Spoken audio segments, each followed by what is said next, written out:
It begins at the edge of a forgotten coastline, a shoreline where the sand seems older than memory, and the horizon blurs into mist, like a veil drawn across the eyes of the sea. The air here carries the faintest scent of salt and something older, something like stone dissolved into dust. Each wave that brushes against the shore does not come as a roar, but as a breath, a quiet inhalation and exhalation, as though the ocean itself is trying to remember. It is said that beneath these silent waters lies a kingdom, not a kingdom of myth alone, not entirely a dream, but a place once marked by towers and harbors, by columns that rose proudly against the sky. All of it now rocked gently beneath the surface. The sea did not shatter it, nor did it rage against its walls. Instead, the waters covered it softly, like a shroud placed over the sleeping body of a loved one. The waves became guardians, not destroyers, rocking the memory of those stones, carrying their echoes into eternity. Some whisper that under the moonlight, when the tide recedes to its lowest breath, shadows of arches still appear just beneath the glassy surface, as if the city wishes for a moment to be remembered. But as quickly as the tide returns, so too does forgetfulness. Sailors who crossed these waters in ages past spoke of strange signs, lanterns flickering in places where no ship could sail. Faint bells tolling from the deep, their chimes muffled, trembling through the salt like the last hymn of a drowned cathedral. A sound not frightening but sorrowful, as though the sea itself was singing the memory of its hidden secret. Fishermen long ago would pause their nets when they heard such sounds. They would look out across the horizon, faces solemn as though they had glimpsed the edge of a prayer. Some returned with stories that in the stillness of midnight they had seen figures moving across the waters, lantern-bearers walking where no land remained. Were they the last citizens of the kingdom, or were they only reflections, woven from moonlight and memory? The chronicles do not say. They leave us instead with fragments, pieces of wonder broken like shells upon the sand. The sea, as we know, holds many secrets. Beneath its surface lie mountains higher than any on land, valleys deeper than the tallest towers of men. Yet even in our own time we have seen how swiftly it can erase what was built upon its shores. Islands crumble, cities drown, shores recede into silence. But here, along this coast, the memory feels different. It does not feel erased. It feels guarded. It is said the kingdom beneath these waters once shone with white stone, its harbors open to the world. At night, its temples glowed, their steps marked with offerings of lanterns set afloat to drift toward the horizon. A city that did not fear the sea but welcomed it, every tide, every moonlit reflection, woven into its rituals. Perhaps it was this closeness that became its undoing. Perhaps it was trust that allowed the waters to come so near, until stone and tide became inseparable. Some say the sea loved the city too deeply, and in time could not bear to let it go. Whispers tell of a queen who stood upon its highest balcony, gazing into the ocean each dawn, as if reading messages in the ripples of light. Her name is lost, carried away like foam, but some legends say she knew what was coming. On the final night, as the moon swelled large and luminous, the people lit thousands of lanterns upon the water. And when the tide rose higher than any had seen before, she did not flee. She walked calmly into the flood, her robes drifting like wings. Some believe she became one with the sea, that her voice remains within it still, humming softly beneath the surf. If you stand on this coast on certain nights and close your eyes, you may hear it. Not as a scream, not as a cry, but as a hymn, low, continuous, unbroken, a voice of sorrow or of serenity. Historians may tell us these are only stories, woven in the absence of facts. They may say no kingdom stood here at all, only scattered villages lost to storms. Yet such explanations feel smaller than the silence that lingers over these waters. Too much has been whispered. Too many sailors have spoken of towers glimpsed in moonlight. Too many fishermen have heard bells tolling from the deep. The mind wonders, do we create these visions out of longing? Or do we glimpse what the sea still remembers? For the ocean is not empty. It holds memory as it holds salt. Every drop a witness, every wave an echo. Beneath its surface lie the bones of ships, the prayers of sailors, the walls of cities once called eternal. And among them perhaps this kingdom, still breathing in silence, its temples upright beneath the veil of tides. Imagine for a moment walking along the seafloor. The water clear, the moon above streaming silver down through the waves. You pass broken columns, their edges softened by centuries of tide. Mosaics lie in fragments, their colors still bright patterns of stars and spirals glimmering faintly. An archway stands ahead, leading into nothingness.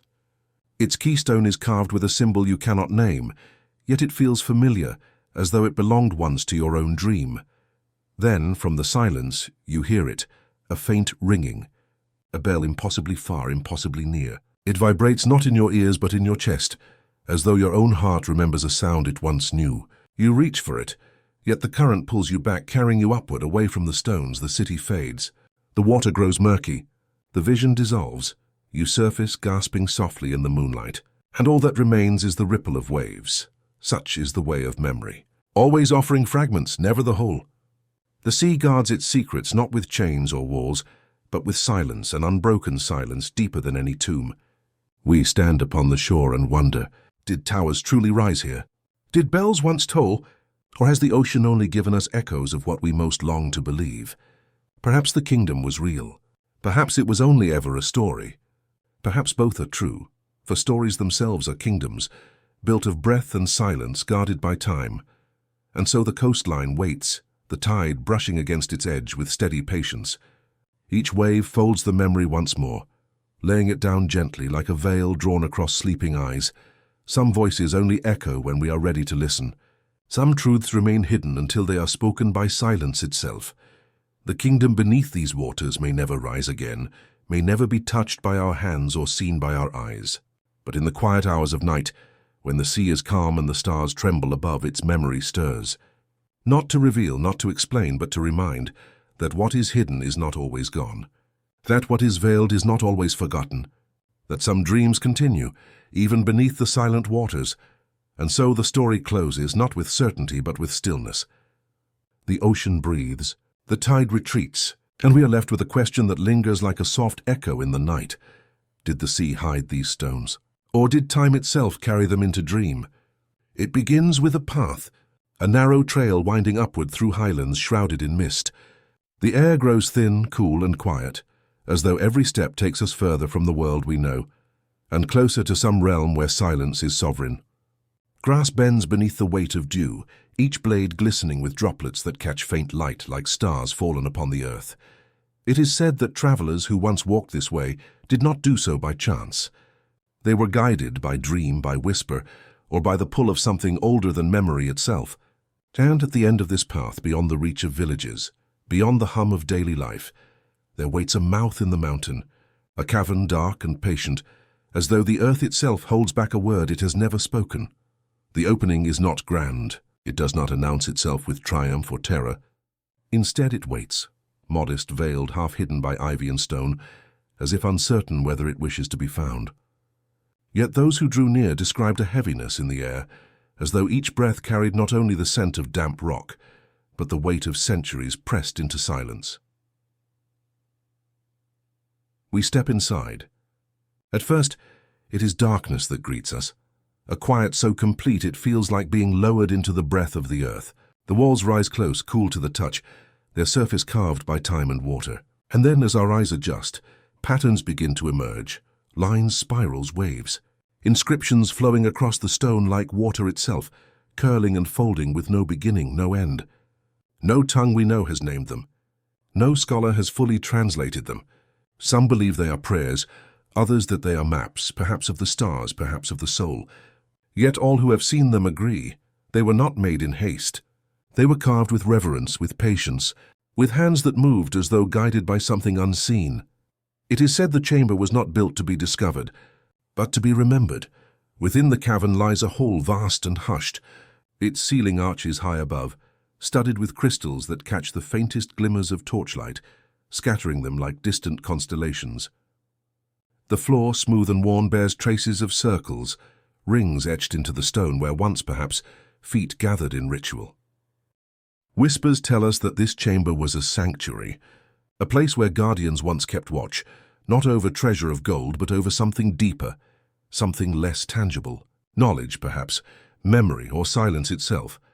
Rituals are spoken of in fragments, a procession of figures cloaked in dark fabric, carrying lamps of oil.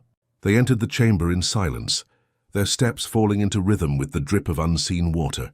Some say they sang not with voices but with breath, long exhales that became like wind moving through hollow reeds. Their prayers were vibrations rather than words, felt rather than heard, and in those vibrations the mountain answered. Its echoes were not mere reflections of sound, but a deep resonance as if the stone itself breathed in response. We linger here and listen. Our ears are tuned to the subtleties. The faint trickle of water sliding down unseen walls, the hollow tone when air brushes against a crack, the way each step reverberates as though multiplied by unseen feet.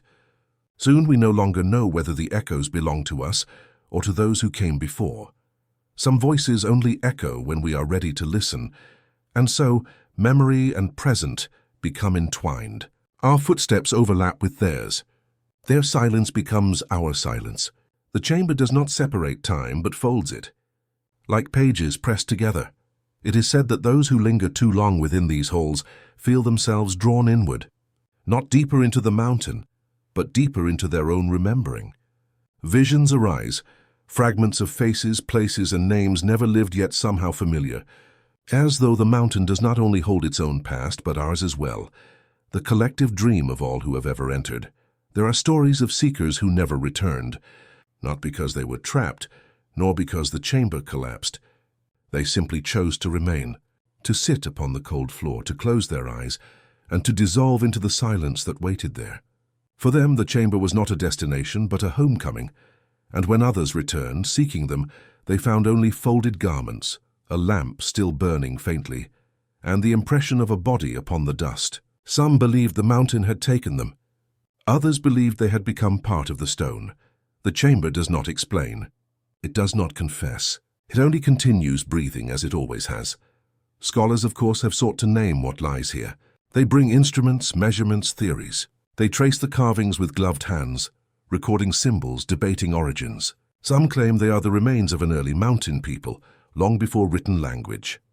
Others believe the chamber was never meant for men at all, but for the mountain itself, a cathedral for stone, built by stone.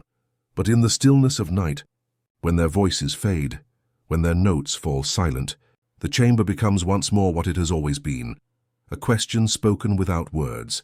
And questions, like mountains, do not rush toward answers. They wait.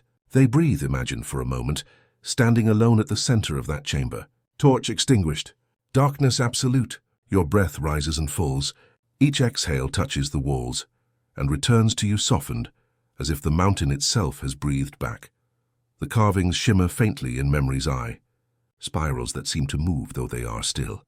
Symbols that shift meaning with each glance. You feel not watched but remembered, as though the stone itself holds the shape of your being, even as you stand within it.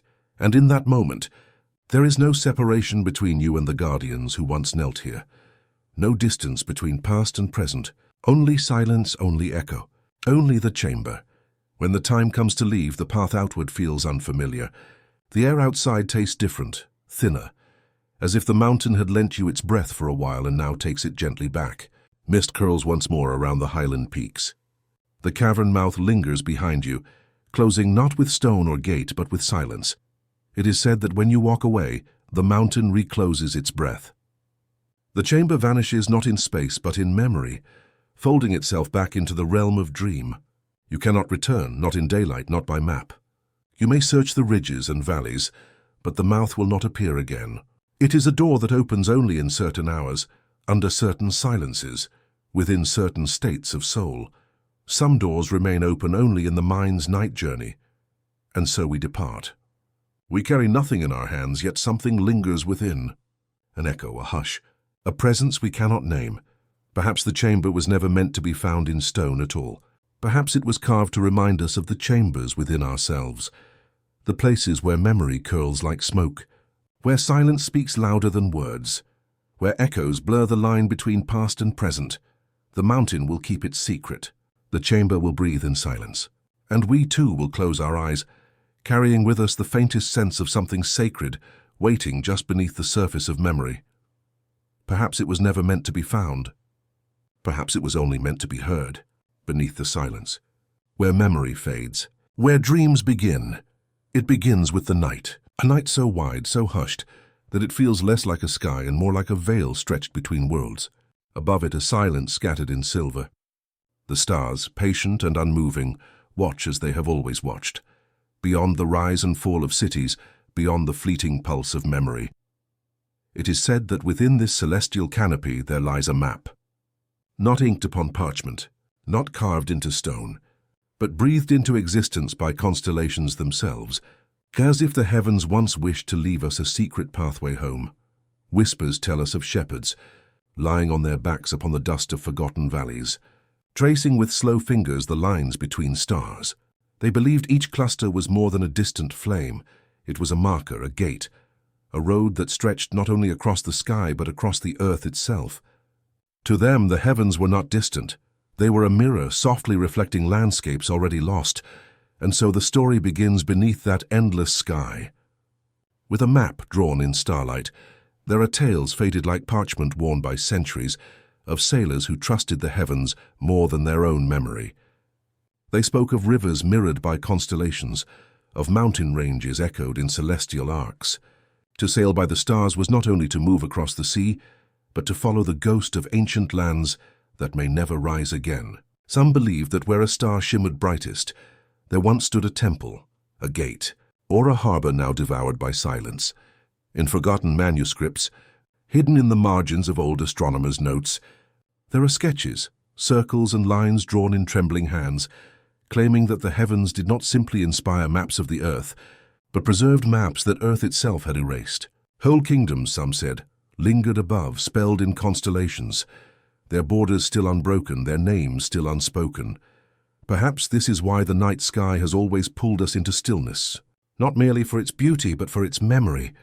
A memory older than the oceans, older than the mountains. A memory that does not fade because it is written in fire, not stone. Beneath the silence, imagine a lone traveler.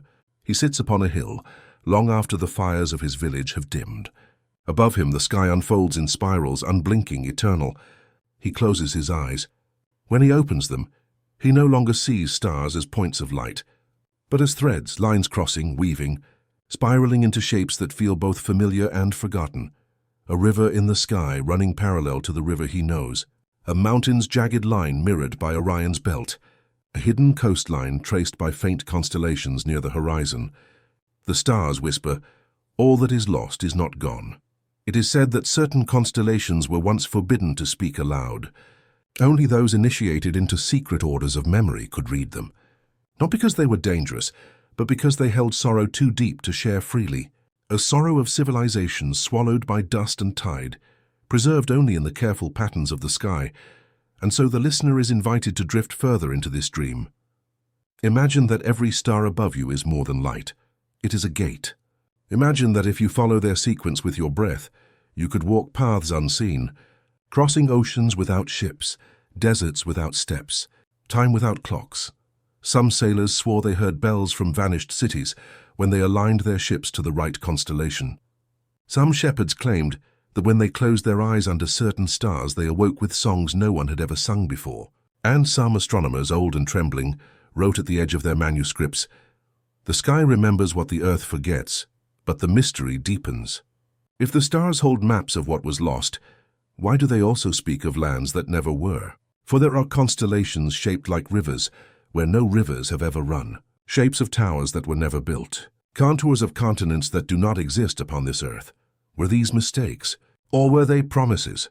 Traces of worlds yet unborn, worlds waiting in silence beyond our reach. It is said the heavens are both archive and prophecy, showing us not only where we have been, but where we might go when memory itself is done with us. A spiral, not a line. A breath, not a boundary. Now the map becomes softer. It drifts from precise cartography into something like a lullaby. Each star no longer a marker, but a note in a melody. A hymn sung without sound, vibrating only in the stillness of the heart. Perhaps this is why ancient people gathered at night, not only to measure, not only to count, but to listen. To let the stars tell them what could not be spoken in daylight. A silence marked by silver. A song older than language. As the night deepens, the stars seem to move, though they do not. It is the earth turning, slow and patient, inviting us to see the map from new angles. With each hour a constellation rises, another fades. The map is never still. It is alive, breathing with us. It is said that if you lie long enough beneath this sky, the stars begin to move within you. Your pulse slows. Your breath mirrors their distance. The boundary between your body and the night thins until you, too, become a part of the map. One more flicker in an endless web of light. Whispers tell us that the map drawn in starlight may never have been meant to guide feet or ships. Perhaps it was made to guide the soul, a cartography of the unseen. A reminder that no matter how much is lost, cities, languages, names, even ourselves, there remains above us a memory that cannot be erased. The shepherds are gone. The sailors are gone. The astronomers are gone. But the stars remain, silent cartographers, patient scribes of eternity, and so we leave this chapter in quiet wonder. The stars shimmer overhead as they always have, as they always will. The map remains, though none can say if it leads backward, forward, or only inward. Perhaps it was never meant to be read, only to be felt. Perhaps it was never meant to lead us anywhere, only to remind us that we have never truly been lost. And as sleep approaches, as eyelids grow heavy, the map waits. Not on paper, not in stone, but in the endless sky, marked by the moon, veiled by the silence of night. Some voices only echo when we are ready to listen. And perhaps the stars are still waiting. For the moment we finally do, it begins with wind. A breath moving slowly across the desert, carrying with it the scent of stone, the hush of centuries, the weight of forgotten names. The sand shifts like a veil, rippling and folding, hiding what it reveals, revealing what it hides. And beneath that veil, the desert keeps its oldest secret. It is said there is a city beneath the dunes, a place of gates and arches now buried, where voices once rose like incense into the air, where music once lingered against sun-warmed walls. Now it sleeps, silent, its courtyards pressed beneath the weight of dust, its towers crumbled into whispers of memory. Caravans pass across the desert's skin, their camels swaying, their wheels creaking, their footsteps marking paths older than any kingdom. Yet they move unknowingly over roofs, over streets, over the very bones of a vanished home. The earth below remembers. Even if those who walk above it do not, the forgotten city of dust lies there waiting, breathing slowly beneath the silence. Whispers tell us of merchants long ago who saw strange lights across the sands at night, faint flickers, like lanterns swaying in unseen courtyards, torches burning on walls that no longer stand. Some claimed they heard faint laughter, muffled by dunes as though echoes had never quite accepted their burial. Others spoke of bells, ringing not from temples above the earth, but from sanctuaries sealed beneath it. In forgotten chronicles, there are half-sketched drawings of columns that reached from the sand like broken fingers, their carvings smoothed by centuries of wind. No one could read their script, no one could name their builders, but travelers felt a hush descend whenever they approached. The desert, vast and endless, seemed to lean closer. As if guarding what remained, it is said the sands themselves are not lifeless. They move with a slow rhythm, as if breathing, shifting to cover, to protect, to conceal. The desert is not merely emptiness, it is a keeper, a sentinel, a veil drawn over a sleeping face. Imagine, if you will, walking across such a night. The stars stretch infinite above, cold and shimmering. The dunes curve like frozen waves, their crests pale beneath moonlight. And then a flicker, a glow where there should be none. You move closer and it fades. You turn away and it returns. The light belongs not to this age but to another. Perhaps to a festival where the streets once blazed with torches. Perhaps to a lone window where a flame once burned for a traveler who never arrived. Perhaps to no memory at all but to the city itself, calling softly through the veil of sand. Archaeologists, centuries later, unearthed fragments, shards of pottery still warm with color, steps carved into stone leading nowhere, walls that once framed the breath of prayers. Yet for each piece uncovered, more questions unfolded. The city bore no clear name, no inscription to fix its place in history. Who had lived here? What language had filled these streets? What silence had swallowed them? The desert gave no answer. It released only fragments, never the whole. As if to say, this city is not yours to own. It belongs only to dust and stars. Beneath the silence, we can still imagine the life that once pulsed here. The sound of sandals against stone. The voices of water sellers weaving through the streets. The scent of bread rising from clay ovens. Children's laughter echoing against the courtyard walls. And above it all, the watchful gaze of towers, tall, proud, rising into the sky like prayers written in stone. Now those towers are gone, reduced to rubble. their echoes softened into the hush of shifting dunes. It is said that the last torches were extinguished not by conquerors nor by fire, but by the desert itself. Storm by storm, grain by grain, the sands rose until walls were swallowed, until arches disappeared, until the city was folded back into the silence of the earth. And yet, was it truly erased? Or does it still breathe slowly, softly, beneath the weight of centuries? Some believe the city remains whole, its gates unbroken, its courtyards untouched, preserved in a pocket of stillness beneath the dunes. They say that if you listen closely, you can hear faint hymns rising with the wind, songs of temples where flames once burned, prayers whispered into chambers now sealed in darkness.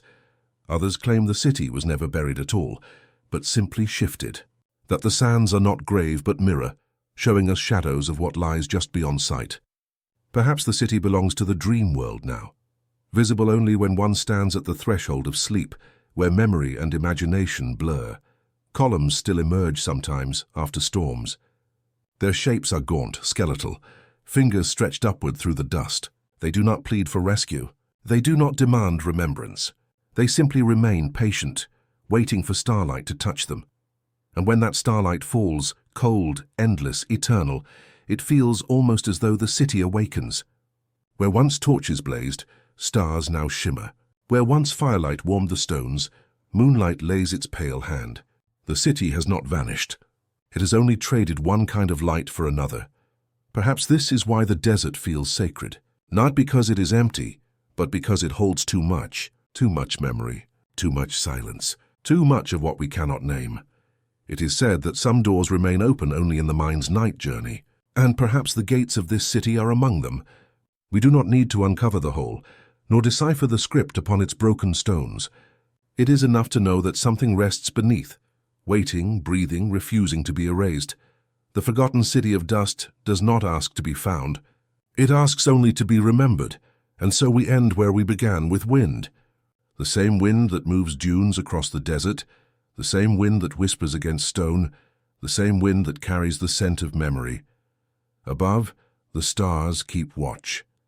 Below, the city sleeps, and between them, the desert breathes, slow and endless, a veil drawn across the centuries. Perhaps the city waits, still breathing beneath the dust. Perhaps it was never meant to be uncovered. Perhaps it is enough to know that even silence remembers, and as you drift into sleep, you may hear it too, the hush of arches buried deep, the sigh of courtyards hidden in shadow, the faint glow of lanterns burning where no hands remain to hold them. Some voices only echo when we are ready to listen, and some cities never die. They only dream. Beneath the veil of dust, beneath the silence of stars, it begins in stillness. A hall of stone where the air is hushed and scented with wax, where the light of trembling candles bends against the spines of ancient volumes. The monastery stands as a sanctuary not only of faith, but of memory, guarding voices too fragile to withstand the winds outside its walls. It is here, among the shelves bowed beneath the weight of centuries, that a scroll once rested, unmarked, unnamed, a parchment of uncertain origin, its presence quiet, yet unmistakable, like a breath drawn in a room otherwise empty. The monks did not recall when it first arrived. Some believed it had always been there, lodged between the cracked leather bindings of psalters and forgotten commentaries. Others whispered that it had been left by a wandering pilgrim who vanished before dawn, or perhaps delivered in silence by hands that feared to speak its name. But the scroll remained, folded gently, sealed with wax that crumbled at the slightest touch. When at last it was unrolled, its letters seemed less written than woven. The script curved in spirals, as though imitating the slow coil of smoke rising from a censer. Each line drifted like water across stone, symbols flowing not with the clarity of meaning, but with the rhythm of chant. It is said that those who read it aloud found no sense in its words, yet felt something stir within them, like the vibration of a string beneath the finger. The scroll did not speak in knowledge, but in resonance. Its voice was less of instruction, more of echo. A prayer without language, a hymn without music, a whisper meant not for the mind, but for the marrow of the soul. Some monks believed it was a relic of a forgotten tongue, the remnant of a civilization erased by dust and time. Others insisted it was not human speech at all, but the script of angels, a message carried down into the mortal world and blurred in its descent. Within the cloister walls, debate grew quiet but fervent. Should the scroll be burned, they asked, its mystery surrendered to flame, its whispers silenced before they misled the faithful?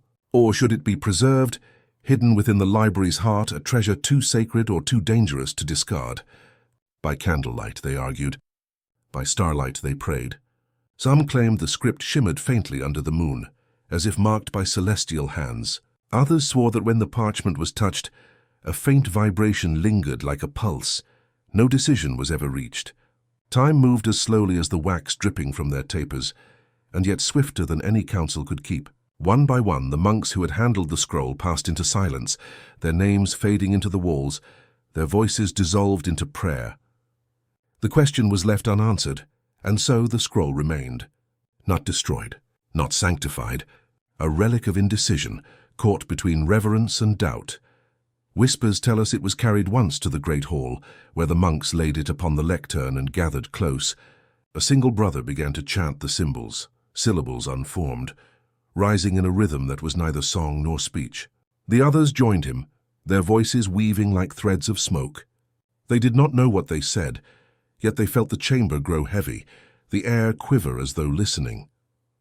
When at last their voices fell away, silence returned, thicker, deeper, almost alive. Some wept, others fled the hall, unwilling to speak again of what they had heard. Centuries passed. The monastery fell into ruin. Roofs sagged, walls cracked, shelves rotted where rain crept through broken stone. The library that had once held the voices of many ages was scattered, its parchments carried away, its leather bindings gnawed by dust and insects.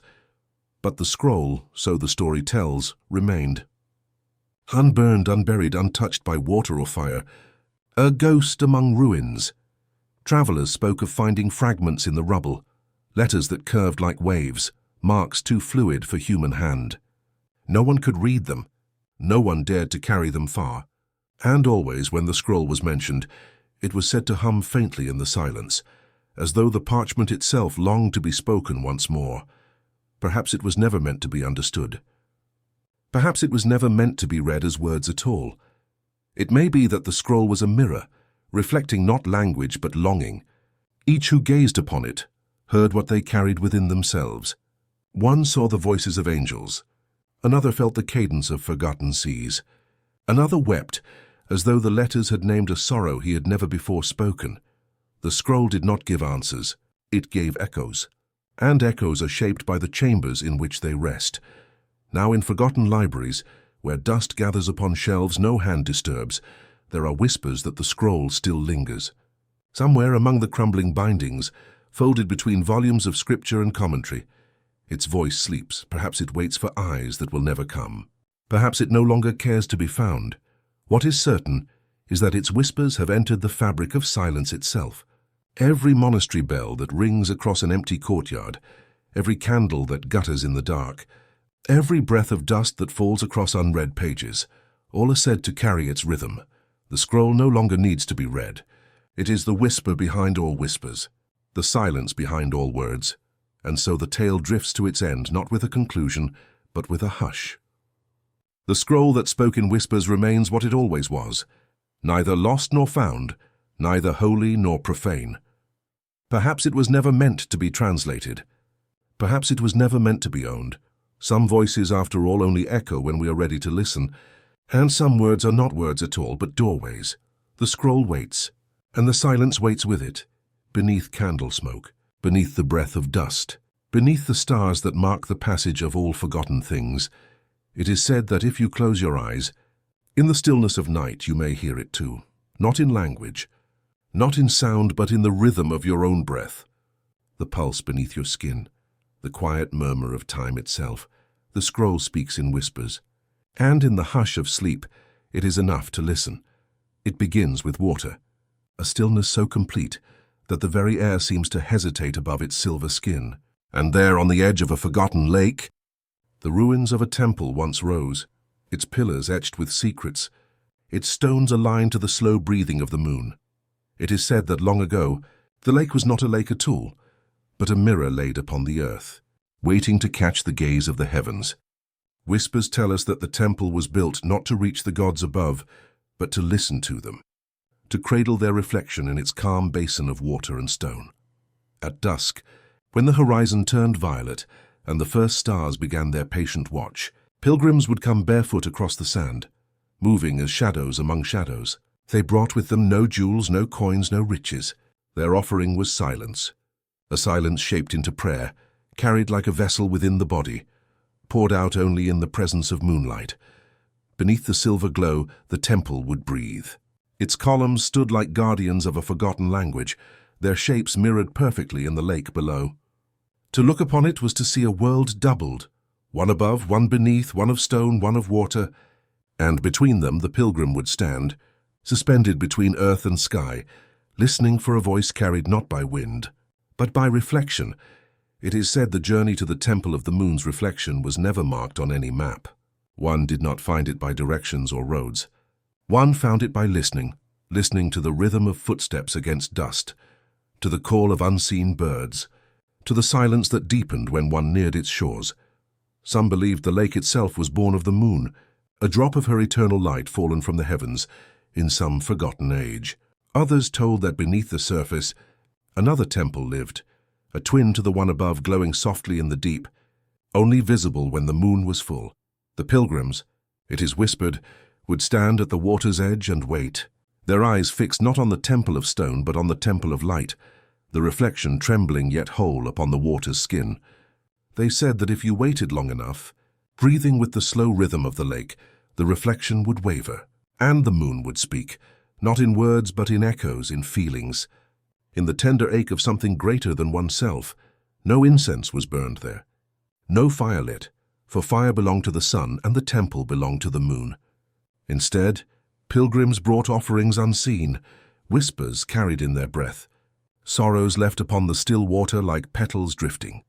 It was not uncommon for a pilgrim to arrive and simply sit upon the steps, gazing into the water until sleep overtook them. In dreams, they believed, the moon's reflection would walk with them, guiding them across thresholds unseen by waking eyes.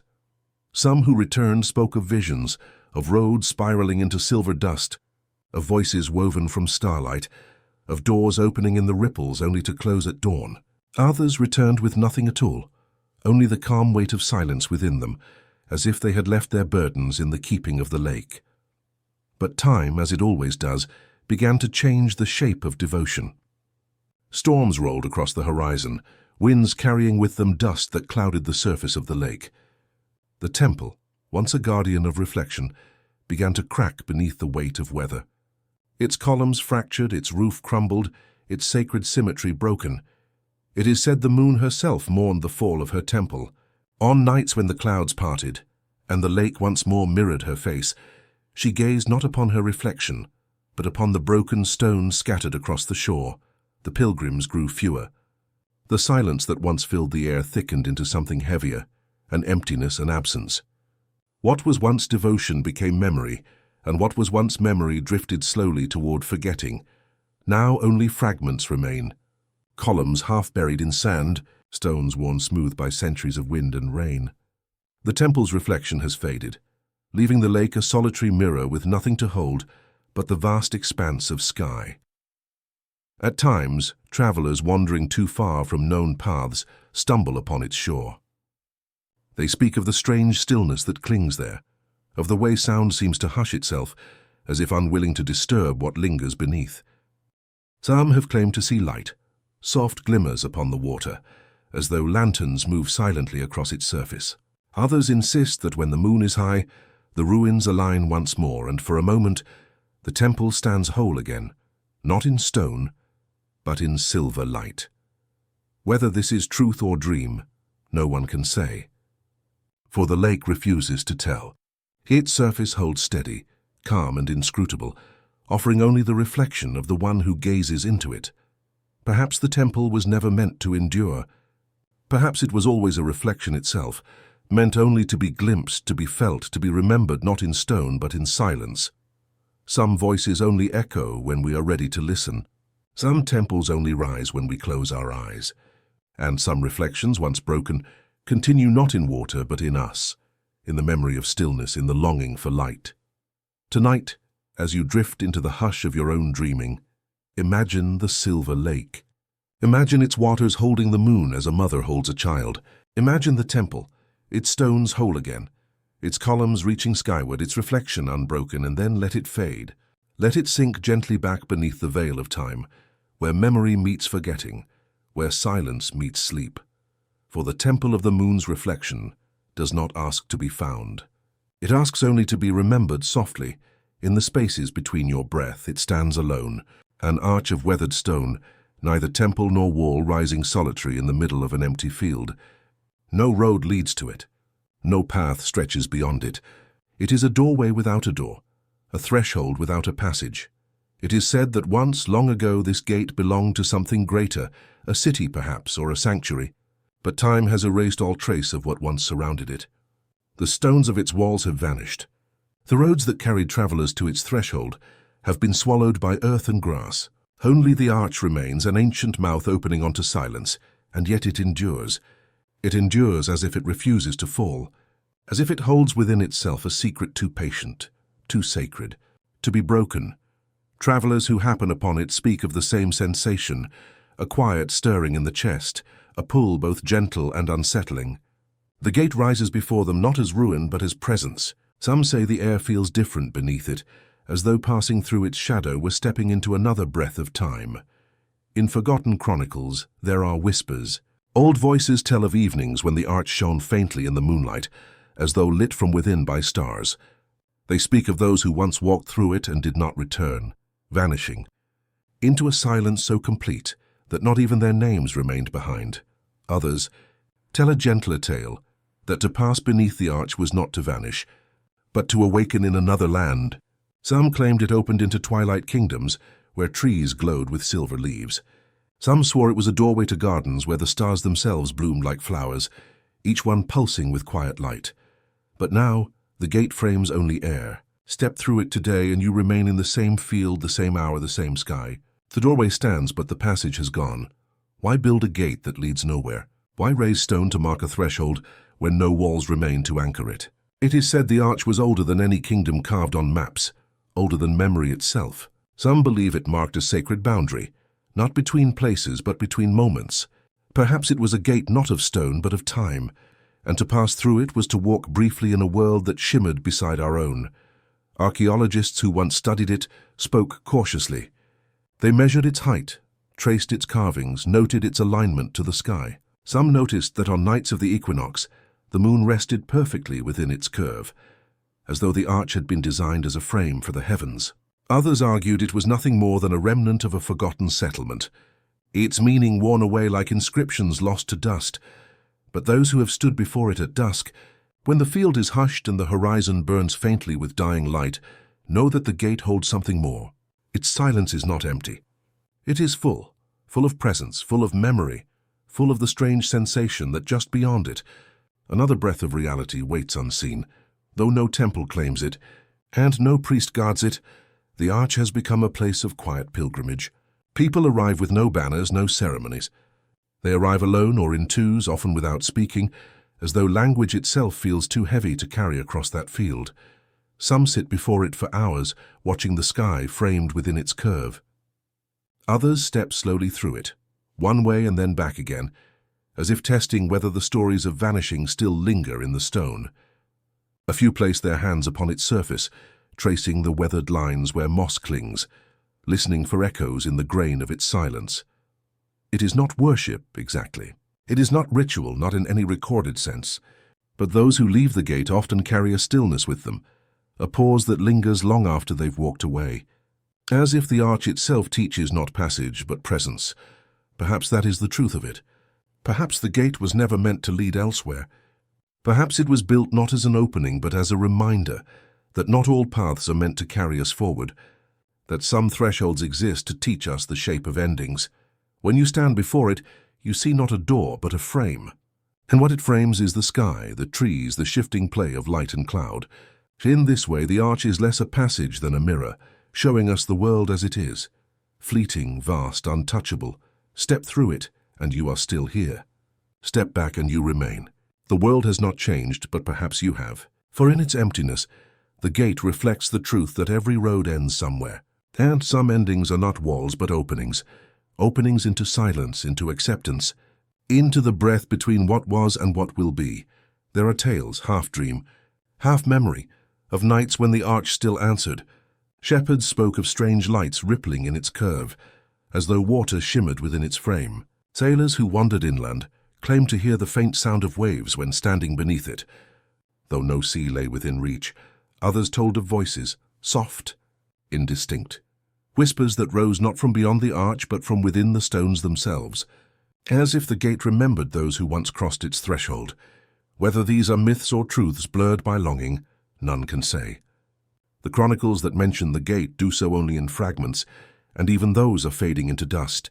Now the gate waits. It waits in its field of grasses, alone yet steadfast, its shadow falling across earth that no road touches. Perhaps it was never meant to be found. Perhaps its secret is not passage but stillness, not a door to another place, but a reminder that not all doors open. Some exist to show us the shape of silence. When you close your eyes tonight, imagine standing before it. Imagine the sky framed in its curve, the wind moving gently through its empty arch. Imagine stepping through and finding not another land, not another dream, but yourself, whole, unhurried, held for a moment in the quiet breath of eternity. For the gate that opened to nowhere does not lead onward. It leads inward, and in its stillness it waits, not to carry us away, but to remind us that even in endings there is a passage, even in silence there is a voice. It is said that in the deepest reaches of the desert, where the dunes stretch endlessly like waves of an eternal ocean, there lies something more than stone, more than silence. Beneath the shifting skin of the earth, beneath layers of dust older than memory, whispers tell of a library without windows, without doors, whose shelves once sang with ink. No traveler has stood at its gates. No map has ever drawn its halls. And yet, its story moves through the centuries like a faint, unbroken breath. It is spoken of in murmurs, in half-remembered tales told beside fires when the night grows long and the stars lean close. They say its walls are buried deep, hidden by storms that sweep without mercy across the land. The desert claims all things, cities, caravans, bones. But the library, it is said, was never destroyed. It was only covered, folded into the earth like a secret too sacred to be left in sight. Imagine standing at the edge of such a desert. The horizon trembles with heat, the sky vast, pale, and merciless. Each step carries you deeper into silence, until the wind itself feels like breath exhaled from another world. Somewhere beneath your feet, if the old voices are to be believed, lie shelves carved from stone, heavy with scrolls that no hand has touched for 1,000 years. Some claim the sands move in spirals, as if circling around something unseen. Others swear that at dusk, when the light falls low and the shadows stretch long, you can hear a faint rustle rising from beneath the ground. Not the whisper of grass, there is none. Not the shifting of sand, it is too steady for that. They say it is the sound of pages turning. Whether the wind itself makes this sound, or whether something beneath truly breathes still, no one can say. But those who have heard it carry the memory always, like a secret pressed gently against the ear. The story of the library beneath the sand is not one history preserves in chronicles or inscriptions. It survives instead in fragments, scattered across time like grains of dust themselves. An old Persian traveler once wrote of a chamber in the earth where words rest in silence. A desert monk, centuries later, spoke of dreams in which he walked among shelves filled with scrolls that glowed faintly, as though lit from within by stars. In Bedouin tales, it is said that beyond the dunes there lies a place where languages go when they die. What might such a library hold? Perhaps scrolls describing lands that were once real, but have since vanished beneath waves or forests or time itself. Perhaps alphabets that no longer find a tongue to shape them, preserved like fossils of speech. Perhaps prayers whispered by forgotten peoples, written in ink that has long since faded to dust. It is tempting to think of such a place as treasure. Explorers have done so. Many dreamed of uncovering it, of carving through sand to reveal its chambers, of claiming the secrets it held. They came with shovels, with maps, with hope. But the desert is patient, and the desert is vast. Each attempt ended the same. The sands rose back, reclaiming what was taken, swallowing tools, erasing footprints. It is said the desert itself protects the library, not as punishment, not as cruelty, but as guardian. For knowledge too old, too vast, may not wish to be lifted into the light of our restless world, and so the library sleeps. Not destroyed, not gone, only sleeping. Imagine it now, deep below the surface, chambers lie in darkness, carved from stone, their air cool and untouched. Shelves stand as they once stood, though the dust of centuries lies thick across them. On those shelves rest scrolls bound with faded twine, parchments rolled and sealed, some cracked, some whole, their ink faint yet breathing still. What would it feel like to walk there, to carry a lamp through such silence? The flame would tremble against the walls, catching the faint shine of faded symbols, glimmers of languages whose meanings have drifted beyond reach. Some believe that even in their silence, these scrolls are not entirely still. Words, after all, are not merely markings on a page. Words breathe. They carry the pulse of the one who wrote them, the heartbeat of the one who spoke them first. If so, then the library is not dead, it dreams. It dreams in quiet, in darkness, waiting not to be woken but simply to be imagined. Perhaps that is enough. It is said the sands themselves serve as the library's guardians. Storms sweep across the desert, covering every track, hiding every clue. The more one seeks, the more the desert shifts, changing shape, drawing new horizons. Some who have wandered too long chasing its rumor claim to have seen lantern glows flickering in the distance at night. They followed, believing they had found its entrance. Yet when dawn arrived, there was nothing but dune upon dune, endless and silent. Others tell of dreams sent by the library itself, guiding seekers not to its doors, but away from them. In these dreams, explorers see the shelves, the scrolls, the chambers. They hear the rustle of turning pages, but as they reach out to touch them, they wake in the sand, empty-handed, as though the library itself whispers, "Not yet. Not for you." And so the library beneath the sand remains, buried, veiled, preserved not for hands but for memory. We do not know if it was ever truly built. We do not know if its scrolls still lie waiting, or if the story itself is the only scroll, passed in whispers across generations. But perhaps that is the deeper truth, that some knowledge was never meant to be unearthed, that some voices only echo when we are ready to listen, not with the eyes, not with the hands, but with the stillness of the heart. Tonight, as you close your eyes, imagine it once more. Beneath the desert, beneath the weight of centuries, a library breathes in silence. Its shelves stand patient, its words sleeping like seeds in the dark. No hand will ever wake them. No voice will call them into the light, and yet they remain. Guarded by dust, cradled in silence, dreaming forever in the deep. Perhaps it was never meant to be found. Perhaps it was always meant to remain what it is now. A whisper in the sand, a story in the night, a library that waits not for seekers, but for dreamers. It begins with a valley, a hollow cradled between mountains, whose ridges rise like the backs of sleeping giants. At dusk, a mist drifts downward, spilling into the valley like a soft river of breath. That curls and coils, half smoke, half cloud, and lingers where the earth grows quiet. It is said that in this valley, long before the names we now know were ever spoken, there was a kingdom. But it was not like other kingdoms. Its walls were not carved with marble. Its palaces were not adorned with jewels. Its throne, they whisper, was not even gilded. No, this was a kingdom of shadows, a kingdom of lanterns. Imagine stepping into the valley at night. The air is cool, brushed with the fragrance of damp earth and the faint sweetness of wood smoke. No stars can be seen, for the mist swallows even the sky.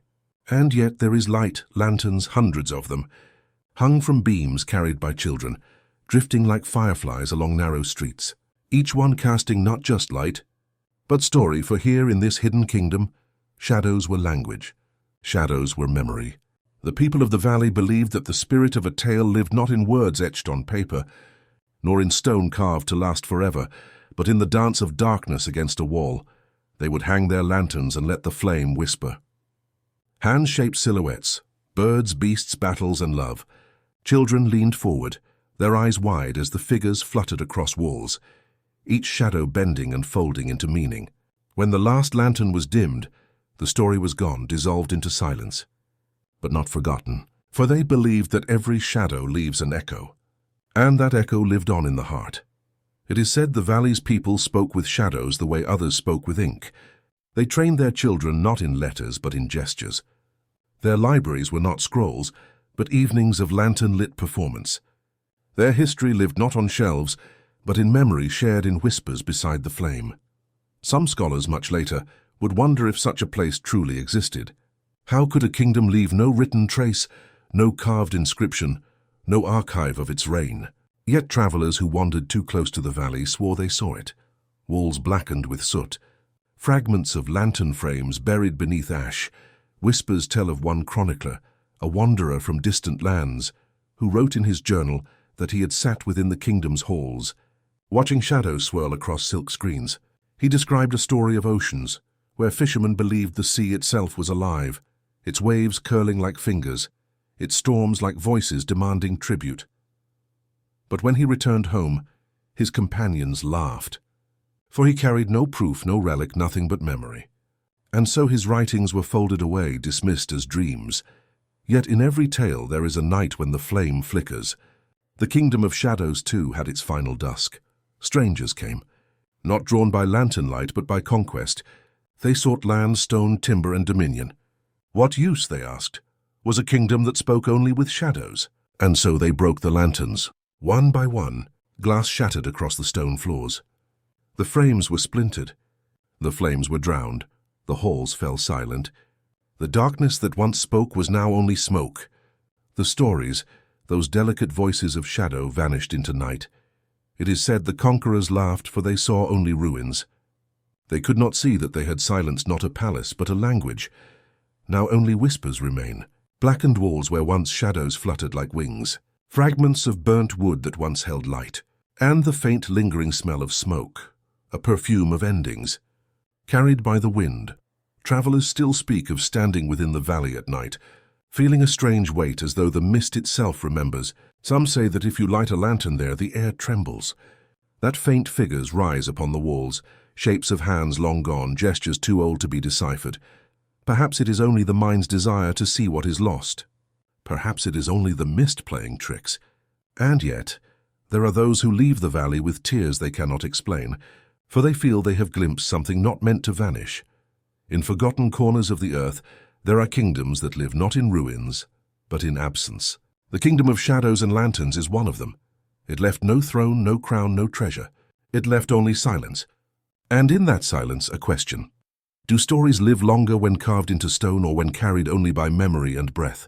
Some believe the kingdom still lingers in the mist, not as walls nor as streets, but as a presence, a quiet reminder that even darkness can be a language, and that not all stories are meant to be kept. Some are meant to vanish as soon as they are told, like a lantern blown gently into night. Perhaps the kingdom was never destroyed at all. Perhaps it simply returned to the silence it loved, a silence where stories wait, not to be remembered but to be dreamt again. And so when you close your eyes tonight, imagine a valley where the mist curls like smoke. Imagine lanterns glowing, shadows dancing, and imagine, just for a moment, that you too are part of their story, a story that needs no ending.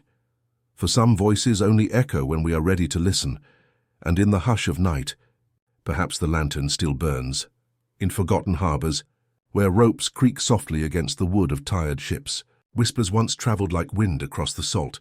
It was not of treasure, nor of kingdoms glittering with gold. No, these were whispers of a map, not ink upon parchment, not lines drawn in charcoal, but a chart carved into ivory, pale and luminous, as though the bones of a great sea creature had been polished into memory. It was said to glisten faintly in moonlight, its etchings catching the silver glow of the night. A map unlike any other. A map that sailors both feared and longed to hold. Imagine the ocean at dusk. The horizon is blurred, neither sea nor sky truly divided, both melting into one vast expanse of indigo. A gull drifts across the fading light.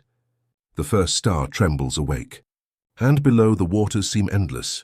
It is here on such nights that the tale of the forbidden map takes shape. A map that promised passage to islands where no known compass pointed, to shores marked not by men, but by the tides themselves. Some say the first carving was made by hands already half mad from solitude, a sailor stranded on a nameless reef, etching the shapes of stars and waves into ivory so that others might follow his path. But when rescuers came, no reef was found, only the bone-white fragment of a map, floating like a relic of dream. Sailors passed it hand to trembling hand. Its lines seemed delicate, its patterns precise, islands etched as crescents, spirals, stars fallen into the water. But when ships turned their bows toward those promises, they found only storms. The islands were never where they should be. Some claimed they saw cliffs rising in the fog, only to vanish when daylight struck. Others swore they landed upon strange shores. Beaches littered with shells of colors unseen, trees bending as though listening, and voices in the wind that spoke no human tongue. Yet when they tried to mark their return, the path dissolved. The coordinates betrayed them. The sea rolled over their memory.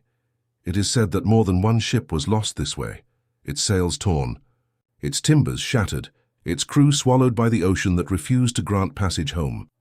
In old maritime chronicles, faint entries appear, half smudged by water, half erased by fear, carved bone, bearing shapes like constellations mirrored in the sea. Promised land beyond horizon, no land found, men restless, storm at moonrise, chart swept away. Some believe the map was never meant to guide, that it was instead a mirror of the heavens, a chart not of land but of longing. The ivory carried etchings of stars, but sailors desperate for new lands mistook them for islands. The sea, in its silence, allowed the error. And so they wandered, chasing reflections. Every tale has its night of breaking. For the forbidden map it came in the belly of a storm. A vessel, its name now lost to salt and time, carried the map across a sea that boiled black with thunder. Waves rose like towers, and lightning carved white scars into the sky. The sailors clutched the ivory chart, as though its etched spirals could guide them through the chaos. But the map, it is said, slipped from trembling hands, falling into the churning water. The sea closed around it like a coffin of foam. No one ever saw it again. Perhaps it rests now upon the ocean floor, buried beneath coral, veiled in sand, its carvings slowly worn smooth by centuries of tide. Or perhaps the sea devoured it entirely, as though the map had been its own secret all along, never meant for mortal eyes. Now, only stories remain. Old sailors in dim taverns whisper of it still, their eyes far away as though staring into waters none can name. But no proof is ever offered. Only the sound of waves against wood, only the hush of tides pulling against the shore, and perhaps that is fitting. For the sea has always been more than horizon and salt. It has always been a language, written not in letters but in currents, in storms, in silence. The forbidden map, some believe, was never a guide at all. It was a reminder that the ocean holds its own memory, its own truth, its own boundaries of what can and cannot be known. And so tonight, as you drift towards sleep, listen closely to the hush between your breaths. It is not unlike the lull of the tide, ebbing and flowing, drawing you gently into its rhythm. Perhaps the ocean still carries that ivory chart within its depths. Perhaps it was never real. But either way, the sea keeps its secrets, and those secrets are not for maps to hold. They are written in a language only the tides can read. It is said there is a mountain pass where silence does not merely dwell, it reigns. The air there is thinner, tinged with frost and the faint tang of stone. The path bends, narrow and steep, until it widens into a plateau where shadows stretch long across the earth. And there at the edge of the world stand the guardians, colossal statues, stone figures whose faces no longer speak, whose lips, once carved in song, have been worn to stillness by centuries of wind. Their eyes gaze endlessly toward horizons marked by snow and sun, their bodies rooted in rock as though mountains themselves had risen to become men. To stand before them is to feel very small, not diminished, but folded into something larger, something older than memory itself. Travelers who crossed this pass told stories of voices carried by the air. It was not the howl of storms, nor the simple whistle of wind through stone. No, these were tones deep and hollow, rising from the mouths of the statues, as though the gods themselves had chosen to breathe through their sculpted lips. Some described the sound as song, notes that echoed like flutes buried within caverns. Others claimed it was speech, a language not understood but felt like the trembling of the earth before a quake, or the hush of the sea before a wave. Priests once walked this path in reverence. They brought offerings not of wealth but of listening. They pressed their foreheads to the feet of the statues, waiting for the wind to pass, waiting for the stone mouths to open. And when the tones came, they carried them back to the valleys below, woven into prophecy. It was said the mountains themselves spoke to those who had ears to hear, Chronicles survive in fragments, weathered scrolls tucked away in monasteries, where monks still hum the tones as prayers. They tell of omens foretold by the voices of stone, a season of famine predicted by a low and broken hum, the rise of a new ruler heard in a bright and whistling chord, the birth of a sacred child, announced by notes that rang for 3 days without pause. Of course, scholars argue. They say the tones were only wind, the interpretations only human need shaping silence into meaning. But those who once stood before the statues tell a different tale. They say the sound settled into the body like incense settles into cloth. It lingered long after the pass was crossed, long after the mountains vanished from sight. A voice that was not a voice yet still spoke. And so the statues became oracles, not carved merely of stone, but of mystery. Their silence carried weight. Their song carried fate, but all voices fade, even those carved into mountains. Centuries passed and the tones grew softer. Storms came chipping away lips, smoothing the hollowed mouths. Snow gathered, melting, freezing, expanding, cracking the stone further. Where once the wind poured through narrow passages and sang, now the air slipped quietly, escaping without sound. Priests returned and waited, their heads bowed in the cold. But nothing came. Only the rustle of robes, only the cry of a bird wheeling far above. One by one the oracles left. The pass grew empty, and the statues, once alive with voices, remained mute, their gaze fixed on the horizon, their lips sealed by time itself.